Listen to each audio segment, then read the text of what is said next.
이제 오늘 주신 하나님 말씀 보도록 하겠습니다. 마태복음 1장 18절에서 23절까지입니다. Book of Matthew, chapter 1, verse 18 through 23. 마태복음 1장 18절에서 23절. 우리 한 절씩 같이 교독하고 23절은 우리 함께 한 목소리로 읽도록 하겠습니다. 하나님 말씀이라 합니다. 예수 그리스도의 나심은 이러하니라. 그 모친 마리아가 요셉과 정혼하고 동거하기 전에 성령으로 잉태된 것이 나타났더니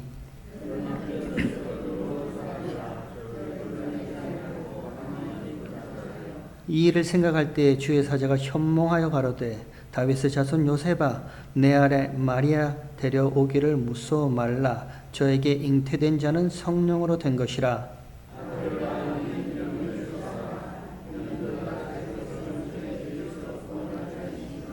이 모든 일에 된 것은 주께서 선지자로 하신 말씀을 이루려 하심이라. 가라사대 23절 우리 함께 읽도록 하겠습니다. 보라 처녀가 잉태하여 아들을 낳을 것이요 그 이름은 임마누엘이라 하리라 하셨으니 이를 번역한즉 하나님이 우리와 함께 계시다 함이라. 아멘. 오늘 교회를 와서 처음 만난 분이 우리 박정원 장로님입니다. 항상 제가 주일날 교회를 오면 제일 먼저 만나는 분이 우리 박 장로님 제일 먼저 만나는데 저를 보자마자 오늘 아침은 이렇게 인사했습니다. 메리 크리스마스. 목사님 메리 크리스마스 이렇게 인사했습니다.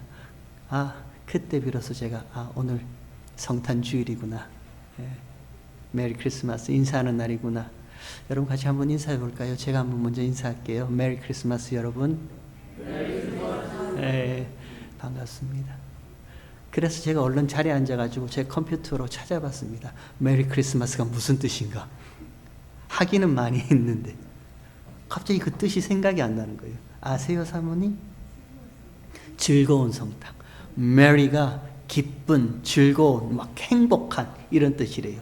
그리고 크라이스트, 그리스도, 메스, 미사 뭐 이렇게 얘기를 하더라고요. 그래서 그리스도께 경배하는 참으로 기쁜 뭐 이런 뜻입니다. 그래서 메리 크리스마스 이렇게 얘기를 합니다. 온 세상 사람들이 저희 동네 나이 드신 할아버지도 저를 보고 메리 크리스마스 온 세상 사람들이 다 이렇게 인사를 하는 그 시즌입니다. 지금이. 근데 오늘은 특별히 저와 여러분 하나님의 백성들요 성도 교회가 하는 메리 크리스마스의 참된 의미가 무엇인지를 알고 우리는 메리 크리스마스 이렇게 인사를 나눴으면 좋겠습니다. 오늘 보면 마태복음 1장 18절은 이렇게 시작합니다. 예수의 나심이 이러하니라. The birth of Jesus Christ took place in this way. 이렇게 시작해요. 예수의 나심은 이러하니라. 어떻게? 예수님께서 어떻게 나셨는데요? 우리가 한국말 번역을 읽어봤으니까 제가 영어 번역으로 ESV 버전으로 다시 한번 그 이야기를 한번 읽어보겠습니다. Let us read the book of Matthew chapter 1 verse 18.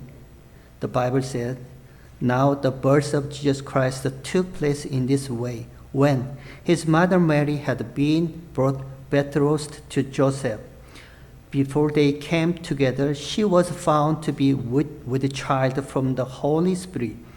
And her husband Joseph, being a just man and unwilling to put her to shame, resolved to divorce her quietly. But as he considered these things, behold, an angel of the Lord appeared to him in a dream, saying, Joseph, son of David, do not fear to take Mary as your wife, for that which is conceived in her is from the Holy Spirit. She will bear a son, and you shall call his name Jesus, for he will save his people from their sin. 이렇게 되어 있어요. 여러분 다 이해하시죠? 영어에 퍼펙트한 여러분들이니까. 그죠? 한국말로 그 모친 마리아가 요셉과 정혼하기 전에 그들이 함께 동거하기 전에 성령으로 잉태된 것이 나타났습니다. 그래서 그 남편 요셉은 정의로운 사람? 의로운 사람인가요? 의로운 사람이라 저를 드러내지 않고 가만히 끊고자 하여서 이 일을 생각할 때 주의 사자가 꿈에서 나타나서 요셉에게 말합니다. 다윗의 자손 요셉아, 두려워 말라. 그가 잉태한 것은 성령으로 잉태된 것이다. 그리고 말합니다. 아들을 낳으리니 그 이름을 예수라 하라. 이렇게 얘기를 해요. 이름을 가르쳐줘요. 주의 사자가 요셉에게 나타나서 마리아가 잉태된 것, she conceived by Holy Spirit, 성령으로 잉태된 거다. 두려워 말라. 데리고 오라. 그리고 그가 아이를 낳으면 그 아이의 이름을 You shall call name Jesus. 예수라고 그를 불러라. 그렇게 이야기를 합니다. 그리고요, 여기서 끝나는 것이 아니라 그 다음에 verse 22 맞죠? 예. All this took place to fulfill what the Lord had spoken by the prophet. Behold, the virgin shall conceive and bear a son, and they shall call his name Emmanuel, which means God with us. 이렇게 되어 있어요. 이 모든 말씀은 구약의 그 말씀을 성취하는 것인데, 보라, 처녀가 잉태하여 아들을 낳으리니 그 이름을 임마누엘이라 하라. 또 이름을 주세요. 신기하지 않으세요? 두 가지의 이름을 주세요.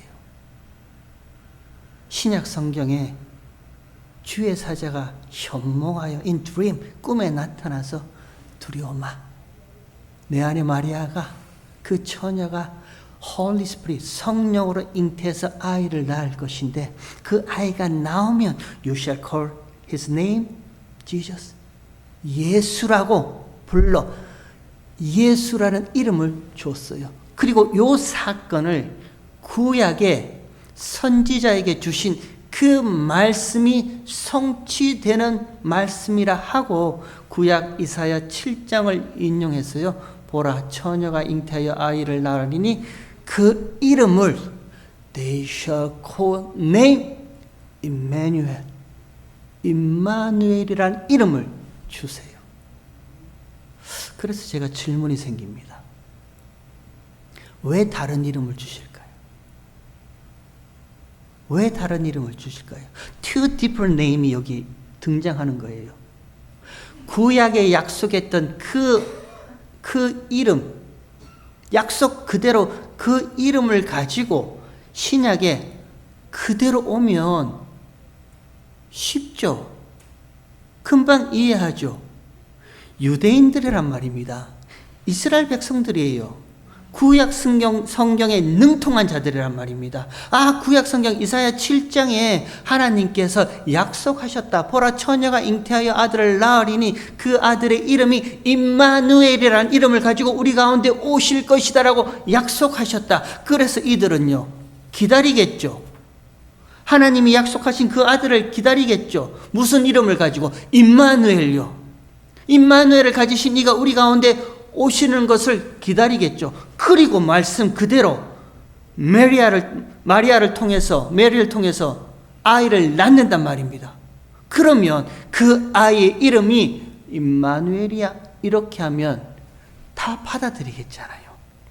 쉽게 받아들이지 않겠어요? 맞아.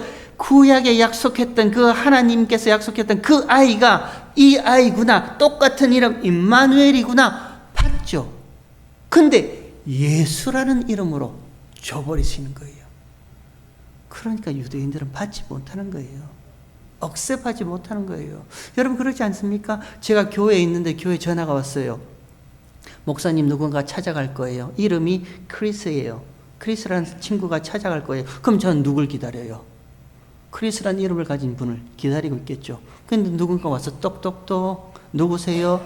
예, 저는 조셉입니다. 그럼 제가 문 열어주겠어요? 안 열어주겠어요? 저 문 안 열어줘요, 저는. 여러분 집에 누군가 온다고 약속했는데 어포면 됐는데 이름이 또 누가 있죠? 이름 톰이다.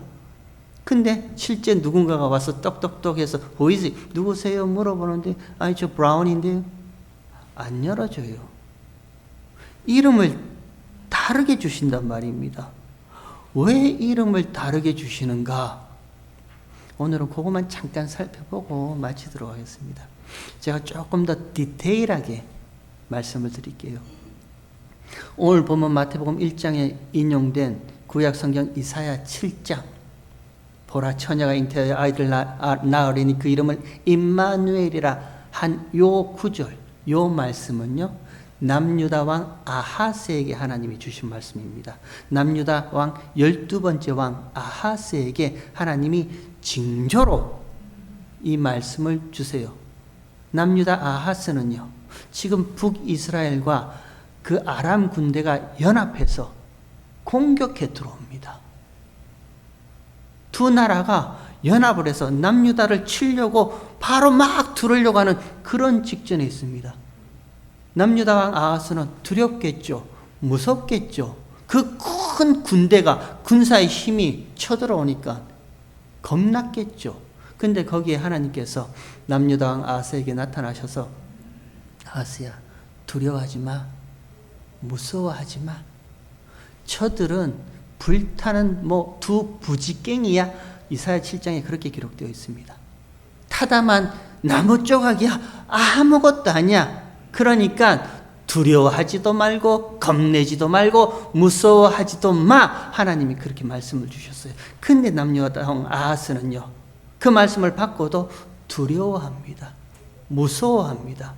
하나님의 말씀을 전적으로 신뢰하지 못합니다. 믿지 못해요. 하나님께 전적으로 의지하지 못해요. 그래서 아하스 왕은요 눈을 어디로 돌리냐면 애굽, 자기가 생각하기에 큰 힘을 가졌다라는 그 애굽으로 눈을 돌립니다. 그리고 그 애굽에 도움을 요청해요. 도와달라고. 믿음 없는 자의 모습이죠. 믿음 없음의 패역한 모습이죠. 하나님이 분명히 북이스라엘과 아람왕 아무것도 아닌 불타다만 두 부지쟁이 정말 아무것도 아닌 그런 존재들이야. 그러니까 걱정하지 마. 내가 지켜줄게. 믿어야죠. 하나님이 주신 말씀인데 하나님이 그렇게 하시겠다는데 그럼 그 하나님께 전적으로 의지하고 의존해야죠. 근데 아하스 왕은 보이지 않는 하나님보단 보이는 애굽이에요. 애굽으로 달려가서 도움을 요청하려고 합니다. 거기에 하나님이 주신 말씀이 보라 처녀가 잉태하여 아들을 낳을 것이니 그 이름을 임마누엘이라 하라. 믿음 없는 그 아하스 왕, 패역한 그 남유다 전체를 하나님이 심판하시는 징조로 임마누엘이라는 이름을 주시는 거예요. 그럼 그 임마누엘의 하나님은요 심판의 하나님입니다.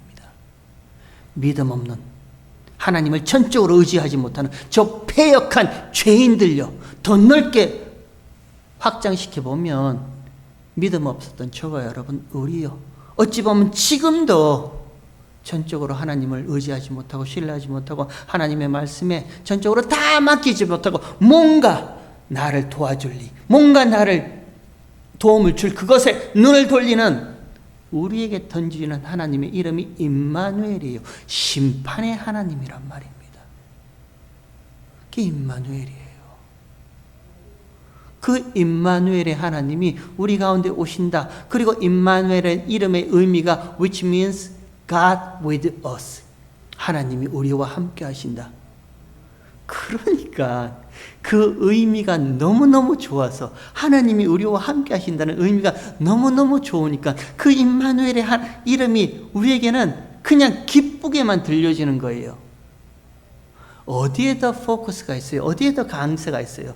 God with us에 어디에 더 강세가 있어요? 우리에게, 우리와 나를 위한, 여기에도 훨씬 더 우리 마음이 포커스가 되어 있죠. 강세가 있죠. 나를 위한 하나님이에요. 우리를 위한 하나님이란 말입니다. God with us라고 말씀하시니까 임마누엘의 하나님이라 하니까 그 하나님은 우리와 나를 위한 하나님이야. 그렇게만 우리가 생각을 하는 거예요. 출애굽기 32장에 보면 하나님이 모세를 산 위로, 시내 산 위로 불러 올리세요. 그리고 시내 산 위에서 하나님께서 제사제도, 성막제도, 율법을 다 주십니다. 하나님이 그에게 하나님 나라의 모습을 이렇게 펼쳐 보여주세요. 근데 산 아래에서는요, 모세가 산에서 내려옴이 더딤을 보고 그들이 뭘 요구해요? 아론에게 우리를 위하여 우리를 인도할 우리의 신을 만들라. 우상 앞에는 항상 우리라는 그 단어가 붙어 있습니다. 그게 우상입니다. 어떤 신이든 무엇이든 나를 위한, 우리를 위한 그 단어가 그 앞에 붙어 있으면 우상이에요. 하나님이라도요. 저와 여러분이 경배하고 찬양하고 예배드리는 하나님이라도 그 하나님이 나를 위한 하나님요, 저와 여러분 우리를 위한 하나님요, 그 하나님은 우상입니다. 그러면 하나님께서는 그 우상을 깨트리셔야죠. 하나님은 righteousness, 공의로우신 하나님이에요. 하나님은 그 죄에 대해서 용서하심도 없으시는, 반드시 그 죄를 심판하시는 공의의 하나님이세요. 그러면 그 공의의 하나님, 임마누엘의 하나님, 심판의 하나님이 이스라엘 백성 가운데 함께 계시고 저와 여러분 가운데 함께 계시면 하나님을 믿지도 못하고 하나님을 의존하지도 못하고 하나님께 전적으로 모든 것을 맡기지도 못하는 믿음 없는 패역한 이 죄인들의 죄를 하나님이 심판하셔야 된단 말입니다. 다 죽이셔야 된단 말입니다. 산 아래에 있던 이스라엘 백성들을 하나님께서 도륙하세요. 3,000명이나 되는 사람을 다 죽여버리세요. 그게 공의의 하나님입니다. 그러면 임마누엘의 하나님께서 그 믿음 없는 패역한 죄인들을 다 죽여버리시면 그러면 안 되겠죠. 이 딜레마를 해결하시기 위해서 임마누엘의 하나님이 육신이 되어 저와 여러분 가운데 성육신요, 인카네이션요, 육신이 되어 우리 가운데 오신단 말입니다. 왜요? 그 심판의 하나님의 죄에 대한 정죄, 죄에 대한 심판을 대신요, 하나님의 백성들 대신 그 심판을 맞으시고 그 정죄를 맞으시고 그 죄를 없게 하기 위해서 임마누엘의 하나님이 저와 여러분 가운데 오시는 거예요. 그게 신약 성경의 오늘 본문의 이야기입니다. 마리아가 잉태하여 아기를 낳으리니 그 이름을 이제는 뭐라고 얘기를 해요? 예수. 이는 저가 자기 백성요, 하나님의 백성이에요. 아무나가 아니란 말입니다. 자기 백성요, 하나님이 예수님에게 주신 자기 백성을, 저희 죄, 저와 여러분의 죄가 뭔데요? 하나님을 온전히 믿지 못하는 그 죄잖아요. 하나님이 이스라엘 백성, 남유다 백성들에게 저 북이스라엘과 아람 왕 저건 아무것도 아니야, 부지깽이야, 불타다만 그냥 나무 조각이야, 걱정하지 마, 내가 막아줄게. 그 하나님의 말씀이 주셨다면 전적으로 그 하나님 말씀을 의지하고 의존하고 하나님께만 전적으로 붙어 있으면 되잖아요. 그러지 못한단 말입니다. 우리는 하나님을 믿는다 하면서도요, 여전히 한 구석은 내가 나를 책임지고자 하는 그 마음이 남아 있어요. 그게 저와 여러분의 죄예요. 하나님이 하시겠다 하면 하나님은 하시는 거예요. 근데 우리는 마음속에 정말? 과연? 진짜로? 저희 죄에서 대신 믿음 없음의 그 패역한 죄에 대한 심판을 대신 맞으시는 분이 오시는 거예요. 저희 죄에서 저희를 구원할 자, 그 이름이 예수님이세요. 그래서 예수란 이름을 턱하니 주신단 말입니다. 여러분, 이게 얼마나 저와 여러분에게 가슴 벅찬 일인지 모릅니다. 그냥 임마누엘의 하나님으로 우리 가운데 오셨다면요, 하나님이 God with us, 하나님 우리와 함께 하시죠. 그 하나님은 어떤 하나님이신데요? 거룩하신 하나님이세요. 죄와 상관없으신 하나님이에요. 그 죄를 보면 반드시 심판하시는 하나님이세요. 그 심판의 하나님이, 거룩하신 하나님이 저와 여러분과 함께 계신다? 날마다 어떻게 하시겠어요? 그 하나님께서 어떻게 저와 여러분을 다루시겠어요? 우리는 견뎌내지 못해요.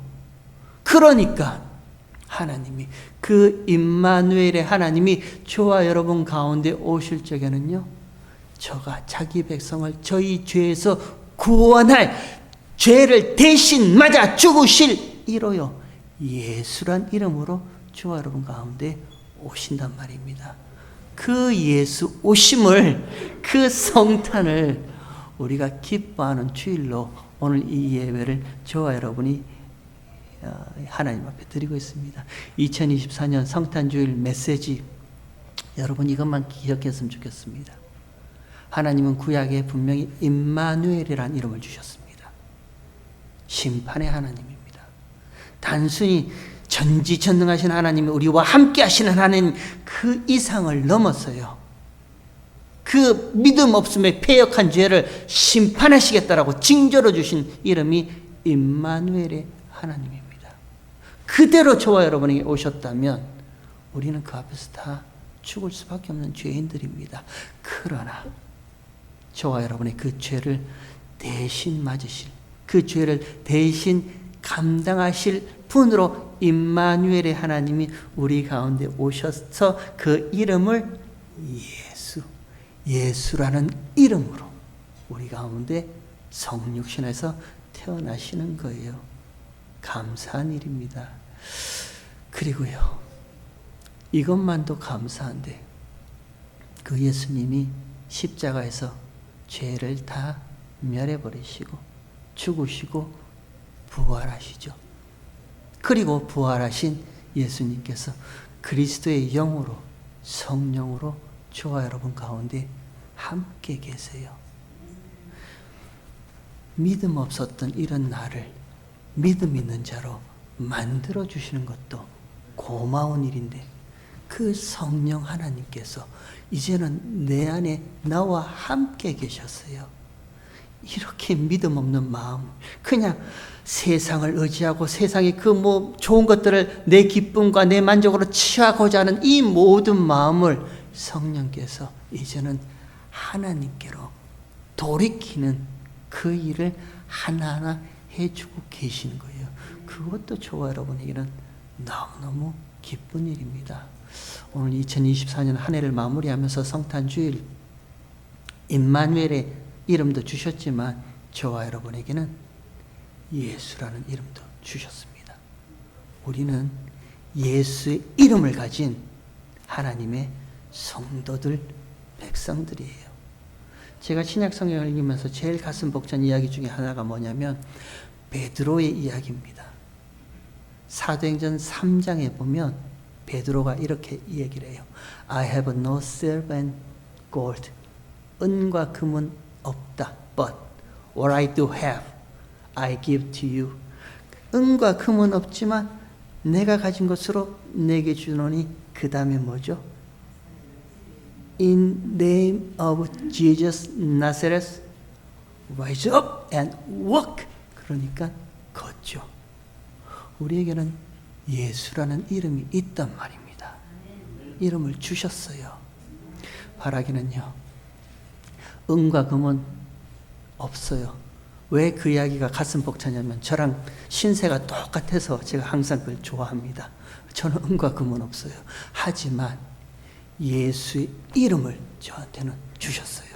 여러분에게도 예수의 이름을 주셨단 말입니다.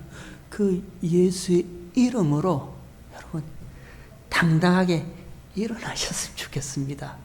우리를 묶고 있는 그 모든 어떤 문제가 있으세요? 어떤 어려움이 있으세요? 어떤 힘듦이 있으세요? 영원히 묶지 못해요. 그거 아무것도 아니에요. 예수의 이름으로 일어나 걸어라 하면 그는 걷게 되어 있습니다. 한 해를 우리 예수의 이름, 이 성탄 주일 예수의 이름이란 그 이름을 주신 하나님께 감사를 드리고요. 그리고 우리 내년 한 해, 새로운 한 해를 맞을 그 한 해 동안 우리에게 주신 예수의 이름으로 저와 여러분이 가는 길에 모든 어려움들 다 피할 길을 내어주신 그 예수님만 바라보고 걸어가는 저와 여러분 되길 주 여러분으로 축원합니다. 하나님